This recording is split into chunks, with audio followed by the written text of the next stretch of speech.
Ele era para ter sido o retorno triunfal dos bondes nas cidades brasileiras. Entretanto, se tornou sinônimo de corrupção, má gestão e abandono. Conheçam a história do VLT de Campinas.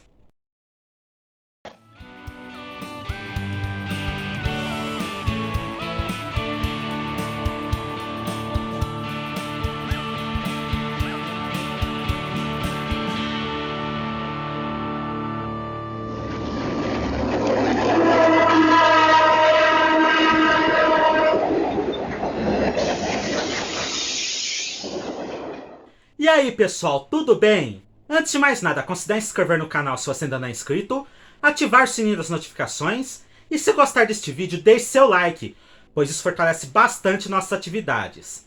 Lembrando, nós temos vídeos novos todos os domingos às 17 horas. Campinas sempre foi um importante entroncamento ferroviário do estado de São Paulo, sendo que em seus tempos áureos, 6 ferrovias chegavam, partiam ou atravessavam a cidade. Conforme eu já contei em nosso vídeo de curiosidades número 9, que eu vou deixar aqui no card. Da estação de Campinas da Companhia Paulista, saía também a linha-tronco da Companhia Mogiana e chegava o ramal de Campinas da Estrada de Ferro Sorocabana. Essas duas linhas tinham um péssimo traçado, cheio de curvas e rampas pesadas. E embora na prática uma fosse continuação da outra, EFS e CMF nunca tiveram um acordo de tráfego mútuo, obrigando o transbordo de passageiros e cargas de uma ferrovia para a outra. Além disso, a própria cidade de Campinas estava crescendo de maneira impressionante. E a presença dessas duas linhas com alto grau de transporte de cargas era um verdadeiro empecilho para a locomoção urbana. Com isso, em 1974, a FEPASA, Ferrovia Paulista Sociedade Anônima, que foi criada em 1971 com a junção de 5 ferrovias estatais paulistas, inaugura sua variante entre Guedes, Boa Vista e Guaianã.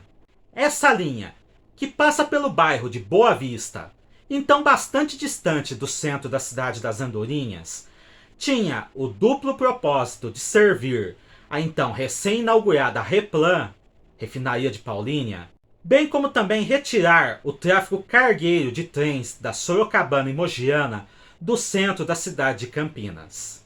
Dessa forma, apenas a antiga linha da CPEF continuou cortando a cidade, enquanto que as outras duas linhas aos poucos foram sendo abandonadas. Em 1977, o tráfego cessou em definitivo pelo trecho da antiga Sorocabana, enquanto que, pelo trecho da antiga Mogiana, a FEPASA apenas continuava utilizando a linha entre a estação de Campinas da Companhia Paulista e a estação Guanabara, onde era feita a estocagem de vagões fora de uso ou abandonados. A presença desses ramais semi-abandonados, bem como dos leitos dos antigos ramal férreo campineiro e ramal de Pádua Salles, antiga estrada de ferro funilense, atraíam a atenção da Prefeitura de Campinas. Em 1975, a ENDEC, Empresa Municipal de Desenvolvimento de Campinas, apresentou a proposta para uma licitação para a criação de um serviço de metrô utilizando-se dessas antigas linhas ferroviárias, que totalizavam 42 quilômetros. Entretanto, o alto custo para a implantação do sistema, que teria que ser bancado exclusivamente pela Prefeitura de Campinas, bem como divergências com o governo do estado de São Paulo quanto à cessão das áreas necessárias para a implantação, acabaram impedindo a realização do projeto. Uma nova versão do projeto, utilizando-se apenas dos trechos da antiga Sorocabana e da antiga Mogiana, no sistema de VLT, Veículo Leve sobre Trilhos, foi apresentado em 1981. Dessa vez, o GESP chegou a sinalizar apoio com a cessão das áreas solicitadas. Entretanto, todo o custo de implantação do sistema ainda teria que ser bancado exclusivamente pela Prefeitura de Campinas. Como isso não seria possível, novamente o projeto acabou sendo descartado, optando-se pela criação de corredores exclusivos para ônibus elétricos, os trólebus, mas que também acabaram sendo implantados apenas parcialmente.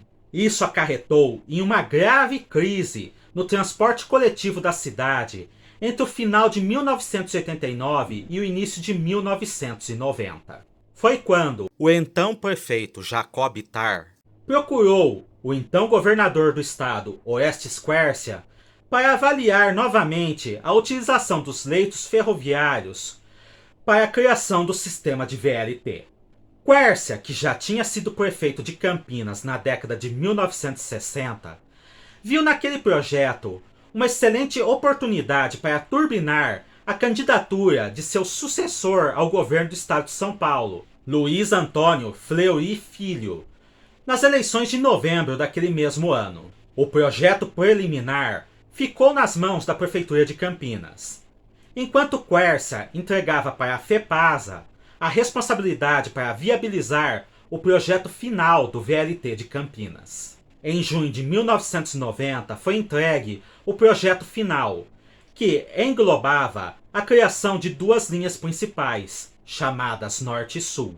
A linha Norte utilizaria o antigo leito da Mogiana, se iniciando na estação Carrefour, próximo ao bairro de Anhumas, e chegando até a estação Central, próxima à estação da antiga Companhia Paulista no centro de Campinas, totalizando 9 estações. Já a linha Sul se utilizaria do antigo leito da Sorocabana, se iniciando no Distrito Industrial, próximo ao aeroporto de Viracopos, que não seria integrado ao sistema, e chegando também até a estação Central, totalizando 12 estações, sendo que no trecho Itapura Central, ela correria junto com a linha Norte. Além dessas, havia proposta para a extensão da linha 1 Norte até o distrito de Pedro Américo, o que englobaria o cancelamento da concessão de operações do trecho entre Anhumas e Jaguariúna pela ABPF. Também uma linha oeste, partindo da estação Brasil na linha norte e chegando até Barão Geraldo, utilizando-se o antigo leito do ramal de Pádua Sales. Uma linha leste, partindo da estação Margarida da também linha norte e chegando até as proximidades da rodovia Dom Pedro I. E uma linha sudeste, partindo da então estação São João da linha sul e alcançando um lugar chamado Três Vendas, próximo à rodovia dos Bandeirantes. Também houve a proposta de se implantar um trem metropolitano integrado ao VLT de Campinas, utilizando-se o leito da antiga Companhia Paulista de Estradas de Ferro, entre Valinhos e Sumaré. No entanto, apenas as linhas Norte e Sul, sem suas extensões, seriam inicialmente construídas, divididas em 4 fases de expansão. As 2 primeiras fases de implantação do sistema envolviam apenas a linha Sul, que atenderia à região da cidade em que se registrou o maior crescimento urbano na última década. A primeira fase englobava a construção e operação do trecho entre Barão de Itapura e Anhanguera, e a segunda fase englobava a construção e operação até a Estação Central, por um lado, e a Estação Campos Elíseos, por outro, além da conclusão de algumas estações intermediárias da fase 1. As obras começaram em julho de 1990, antes mesmo que recebessem verbas do governo estadual ou da FEPASA, e antes mesmo da divulgação no Diário Oficial de quais empresas haviam ganho a licitação para a realização de tal empreendimento. Isso causou várias denúncias, além da renúncia em massa de vereadores, secretários e do próprio vice-prefeito de Campinas como forma de protesto. De qualquer forma, a empreiteira Mendes Júnior seria responsável pela construção das estações. A Enefer ficaria responsável pela reconstrução das linhas, que seriam duplicadas e teriam sua bitola alargada para 1,60 m.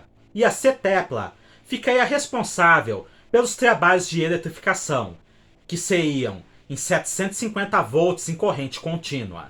Cabe destacar que a FEPASA aparentemente cedeu para a Cetepla material que seria utilizado na repotencialização das subestações da eletrificação da antiga Companhia Paulista de Estradas de Ferro, o que prejudicou a longo prazo as operações das locomotivas elétricas nessas linhas. Também foi acordado com a Prefeitura de Campinas sobre a realocação das diversas linhas de ônibus para alimentar o sistema de VLT, bem como a futura operação do mesmo, que seria realizada pela FEPASA nos primeiros 2 anos e então transferida para a operação pela Prefeitura Municipal. Ao mesmo tempo, a FEPASA trabalhava na questão do material rodante, sendo que para os primeiros testes e ambientação dos funcionários, ela negociou com o metrô do Rio de Janeiro o empréstimo de 2 composições de trens leves da série 3000. Esses veículos foram construídos entre 1978 e 1987 pela empresa belga BN e pela brasileira Cobrasma para utilização no sistema de trens leves da linha 2 do metrô do Rio de Janeiro. Um total de 34 veículos de 2 carros articulados foram encomendados pelo metrô carioca. Entretanto, atrasos no pagamento fizeram com que apenas 26 unidades fossem realmente entregues. As 8 composições restantes tiveram sua construção iniciada, mas acabaram retidas quando o contrato acabou sendo cancelado. A FEPASA justamente se interessou por esses veículos, adquirindo-os junto à Cobrasma, que ficou responsável, junto a outros fornecedores, pelas adaptações para que esses trens pudessem rodar no VLT de Campinas. Em paralelo, também foram realizadas modificações nas 2 composições emprestadas pelo metrô do Rio, já que, no sistema de Campinas, a captação de energia era feita através de caternárias, enquanto que, no Rio de Janeiro, era feita a partir de terceiro trilho, além de também ser necessário modificar as portas devido à diferença de altura nas plataformas das estações. As obras foram realizadas em tempo recorde e 2 dias antes das eleições para governador do estado, em 23 de novembro de 1990, o primeiro trecho da linha sul, com 2 km de extensão, foi inaugurado em meio a polêmicas do uso da obra para propaganda eleitoral. A operação assistida, utilizando-se veículos da série 3000, ocorreu no trecho Barão de Itapura a Aurélia, com intervalos de 15 minutos entre as 10 e 14 horas sem passageiros. Em 13 de dezembro, essa primeira fase de testes terminou, com a devolução dos 2 veículos para o metrô do Rio de Janeiro, pois os primeiros 3 trens da série U 5700 da FEPASA acabaram sendo entregues. Entretanto, apenas em janeiro de 1991, esses veículos foram liberados para tráfego, ao mesmo tempo em que as 5 composições restantes eram entregues. Na FEPASA, elas ganharam as numerações de U 5701 a U 5706, sendo que as 2 últimas composições aparentemente nunca foram numeradas. Em 14 de março de 1991, último dia da gestão Quércia, e contando com a presença de seu sucessor Fleury, foi realizada a inauguração do 2º trecho, totalizando mais 2,2 km. Entretanto, para o vexame dos políticos presentes, uma falha elétrica impediu a realização da viagem de retorno do VLT, transportando autoridades e a imprensa. Aquilo foi apenas o início do pesadelo que seria o VLT de Campinas. As diversas fontes que eu consultei divergem quanto à capacidade total de transporte de passageiros da linha sul. Mas pelo que eu entendo, com 4,3 quilômetros de linhas concluídas, a FEPASA acreditava poder atender até 20 mil passageiros diariamente. E quando a linha sul estivesse concluída, esse número subiria para 75 mil passageiros. E quando a linha norte fosse acrescentada ao sistema, seria possível transportar 140 mil usuários diários. A realidade, porém, foi muito mais dura, pois mesmo com a não cobrança de passagens por estar em período de testes, o número de usuários diários do VLT de Campinas não ultrapassava 2.500 pessoas. Além disso, o atraso para a implantação das extensões para as estações Campos Elíseos e Central, bem como a impossibilidade do remanejamento das linhas de ônibus, pelo fato das estações do VLT terem sido mal construídas em locais muito ruins, acabou com as chances de aumentar o número de passageiros diários no sistema. Em 22 de abril de 1993, a FEPASA inaugura as extensões até as estações Campos Elíseos e até a estação Central, embora no caso desta última, a impressão geral causada na população era que fosse uma obra mal acabada e feita às pressas, além de ser muito mal localizada, longe da estação da Companhia Paulista e em um local mal afamado.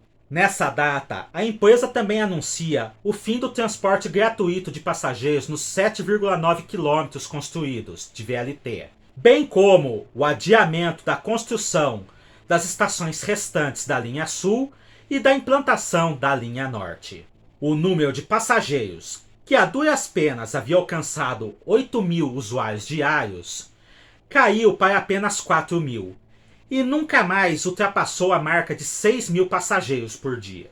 Das 8 composições restantes, apenas 2 eram mantidas em utilização, com intervalos de 15 em 15 minutos entre cada horário, entre as 6 da manhã e as 9 horas da noite, já que não havia demanda para utilizar mais trens.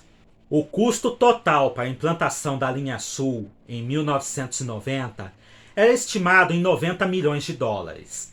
Entretanto, havia alcançado 125 milhões, mesmo sem a extensão para o distrito industrial e sem a construção de 3 estações intermediárias naquele trecho de 7,9 quilômetros já inaugurado.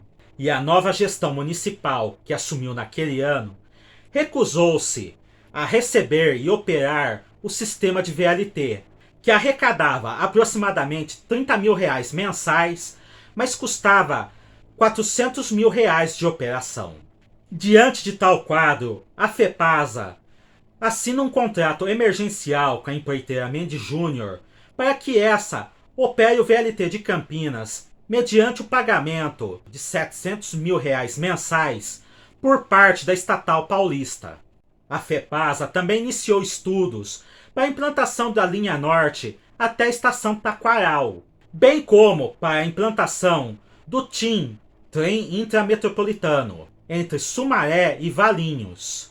Além disso, ela tentou adquirir mais 8 trens da série U5700 junto com a Cobrasma.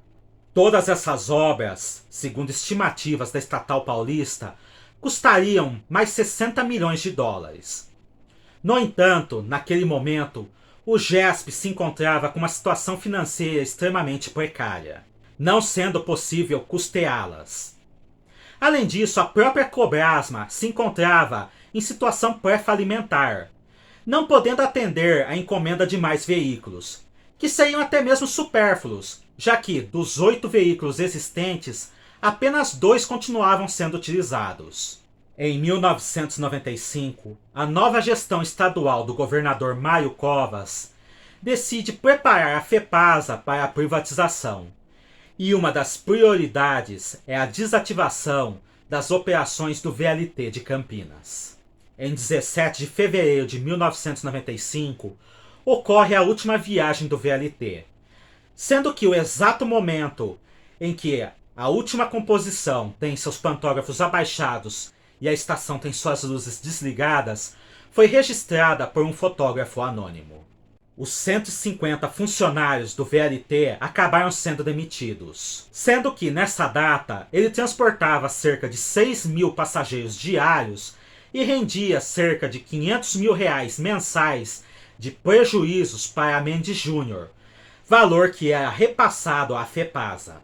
Embora diversas tentativas tenham sido realizadas para retomar as operações do sistema, fossem através da Prefeitura de Campinas, fossem através da iniciativa privada, o certo é que o VLT nunca mais voltou a funcionar. Suas estações e trilhos ficaram abandonados, sendo utilizados para os mais diversos fins, desde oficinas mecânicas até depósitos de lixo. Em 2009, os trilhos e dormentes foram retirados pela ALL a pedido da CBTU, que estava implantando o VLT de Maceió e teve interesse em utilizar esses equipamentos no novo sistema. Curiosamente, 350 dormentes de concreto não chegaram até Alagoas, o que motivou uma reclamação formal da CBTU junto ao DENIT, que multou a ALL pelo desaparecimento desses itens. Em 2016, a Prefeitura de Campinas realiza pela última vez um estudo para reativar o sistema de VLT. Entretanto, o alto custo mais uma vez é um impeditivo, sendo que ela opta por demolir as estações e utilizar seu leito na construção de um corredor de BRT, que é finalizado no ano de 2018. Quanto às composições, os 5.700 do VLT, elas acabaram abandonadas na estação central até 1998, quando 4 delas foram enviadas para as oficinas de Jundiaí para serem recuperadas do vandalismo que sofreram, o que acabou não acontecendo. Outras 2 continuaram abandonadas na estação central, em Campinas, enquanto que as 2 restantes, que teoricamente teriam os números o 5.707 e o 5.708, eu não consegui encontrar o paradeiro, nem mesmo se essas composições realmente existiram e foram entregues pela Cobrasma à FEPASA, embora tivessem sido encomendadas. Entretanto, em 2001, as 6 composições existentes foram transladadas para as oficinas de Rio Claro, ficando estocadas naquela cidade. A partir de 2007, a ALL os colocou na chamada Zona Morta das Oficinas, uma área que não havia sido repassada ao governo federal em 1998, quando da federalização da FEPASA, e que também não havia sido concessionada, permanecendo assim em mãos do governo estadual e que era utilizada para se colocar itens fora de uso. No caso, geralmente itens oriundos da FEPASA que não eram parte da concessão. Em 2010, foi aventado utilizar esses 6 trens do antigo VLT de Campinas no então VLT de Brasília, que estava em implantação. Sendo que eu, pessoalmente, ouvi isso de um funcionário do DENIT que estava nas oficinas na época trabalhando na catalogação para futuro inventário do material que se encontrava lá por parte da Rede Ferroviária Federal. Levando-se em conta a situação que os veículos estavam, seria quase impossível colocá-los novamente em condições operacionais, até mesmo porque não existe mais a fabricante Cobrasma para fabricar peças de reposição. No entanto, em 21 de agosto de 2018, um incêndio criminoso atingiu a zona morta das oficinas de Rio Claro. Dentre os diversos veículos históricos destruídos pelo fogo, se encontravam 3 das 6 composições do antigo VLT de Campinas. As outras 3 composições, embora atingidas pelas chamas, ainda tinham condições de uma restauração estética, sendo que a Prefeitura de Rio Claro chegou a flertar com a possibilidade de se utilizar a unidade U5702 como biblioteca pública, mas tal acabou não acontecendo. E até janeiro do ano seguinte, todas as unidades do antigo VLT de Campinas foram sucateadas. Do antigo VLT de Campinas, que prometeu revolucionar o transporte público naquela cidade e seria a volta triunfal dos bondes às cidades brasileiras, restam apenas as memórias. E essa é a triste história do sistema de VLTs da cidade de Campinas. Cliquem no gostei, se inscrevam no canal e ativem as notificações para fortalecer nossas atividades e vocês não perderem nenhum novo vídeo. Até a próxima!